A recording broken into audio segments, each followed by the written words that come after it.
ప్రశ్నల్లో దాదాపు జంబ్లింగ్ ఉంటుంది. ప్రశ్నలైతే ఒకే తీరుగా ఉంటున్నాయి. ఇక ఆన్సర్‌లోకి వచ్చేసి మాత్రం ఇవి కూడా ఏబీసీడీలు పైన కిందగా ఉంటున్నాయి. సో, మనం ఇక్కడ స్టార్ట్ చేద్దాం. గీత తరగతి గదిలో మరియు దాని వెలుపల ప్రతి కృత్యంలో పాల్గొని గెలవటం ఇష్టపడుతుంది. ఆమె దేనిలోనూ వైఫల్యం చెందడం ఇష్టపడదు. ఈ కింది వాటిలో ఆమెకు ఏ లక్షణాలు లేవు? అంటే మనం ఇక్కడ ఆన్సర్ వచ్చేసి నేను క్రీడాస్ఫూర్తి అనేది ఇస్తున్నాను. సానుకూలమైన వాతావరణాన్ని అందించడానికి ఇది తప్పనిసరి. సానుకూలమైన వాతావరణం అయితే సహనం మరియు శ్రద్ధ అనేది ఇచ్చేసాం. కింది వాటిలో ఏది సమర్థవంతమైన మౌఖిక సంభాషణ యొక్క లక్షణం? ఎవరైనా ప్రసంగిస్తున్నప్పుడు ఎగతాళి చేయడం, సమూహ సంభాషణ, ఆత్మవిశ్వాసం మరియు స్పష్టమైన స్వరం. థర్డ్ వన్ ఆన్సర్ ఇచ్చేసాను.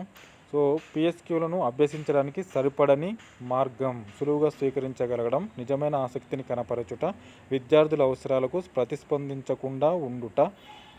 థర్డ్ వన్ ఆన్సర్ ఇచ్చాను. ఇది సరిపడని అని అన్నాడు, నెగిటివ్ ఉంది కాబట్టి ఇది. నెక్స్ట్, ప్రభావవంతమైన భావ వ్యక్తీకరణ ఎప్పుడు బాగా జరుగుతుంది?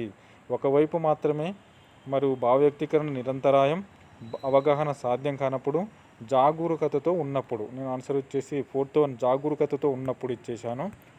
నెక్స్ట్, అడ్డంకులను ఎదుర్కోవడానికి ఉత్తమ మార్గం, వాటిని స్వీకరించడం, పాల్గొన్న ఇతరులతో కలిసి పనిచేయడం, వాటిని స్వీకరించడం, విశ్లేషించడం మరియు సరిదిద్దడం. నేను థర్డ్ వన్ ఆన్సర్ ఇచ్చేశాను. విద్యార్థులను తెలుసుకొనుట మరియు అర్థం చేసుకొనుట వీటి ద్వారా సాధ్యం. మూల్యాంకనం, పరిశోధనాత్మకంగా ఉండడం, తీర్పు ఇవ్వడం, సున్నితంగా ఉండడం. సున్నితంగా ఉండడం అనేది ఆన్సర్ ఇచ్చేశాను. అవతలి వ్యక్తి గురించి మరింత తెలుసుకోవడానికి ప్రశ్నలు అడగడం ఏ ఉద్దేశాన్ని ప్రతిబింబిస్తుంది? సలహా ఇవ్వడం, మంచి సంబంధాన్ని పెంపొందించుకోవడం, శ్రద్ధ వహించడం, తీర్పు చెప్పడం. మంచి సంబంధాన్ని పెంపొందించుకోవడం అనేది ఆన్సర్ ఇచ్చేశాను. మనం ఎక్కువ నిర్దేశించబడకపోవడం దీనిలో భాగం. కఠినంగా ఉండడమా, సంరక్షణ, వృత్తి, ఉద్యోగ నిమగ్నత కలిగి ఉండడమా, ఓర్ప. నేను సంరక్షణలో భాగం అని ఇచ్చేశాను. కింది వాటిలో ఏది సమర్థవంతమైన అశాబ్దిక భావ వ్యక్తీకరణ? మాట్లాడే వ్యక్తి కళలోకి నేరుగా చూడకుండా ఉండడం, జాగరూకతతో ఉన్నప్పుడు వెనుకకు వాలి ఉండడం, వినేటప్పుడు కంటి చూపు ఎదుటివారిపై నిలిపి ఉంచుట, మాట్లాడేటప్పుడు ఎక్కువ విరామం ఇవ్వడం. నేను థర్డ్ వన్ ఆన్సర్ ఇచ్చాను.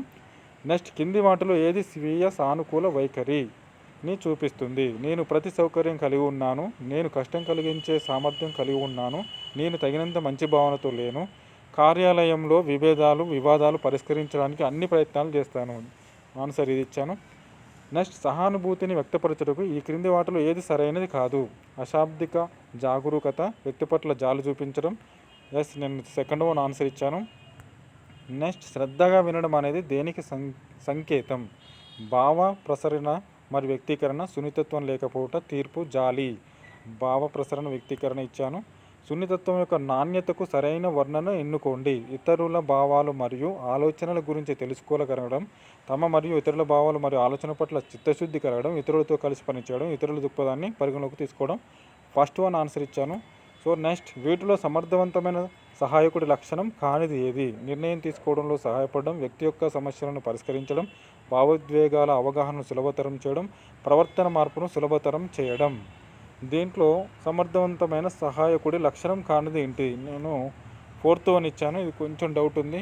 నెక్స్ట్, 9వ తరగతి చదువుతున్న ఒక విద్యార్థి పాఠశాల ఫీజు చెల్లించలేకపోయాడు.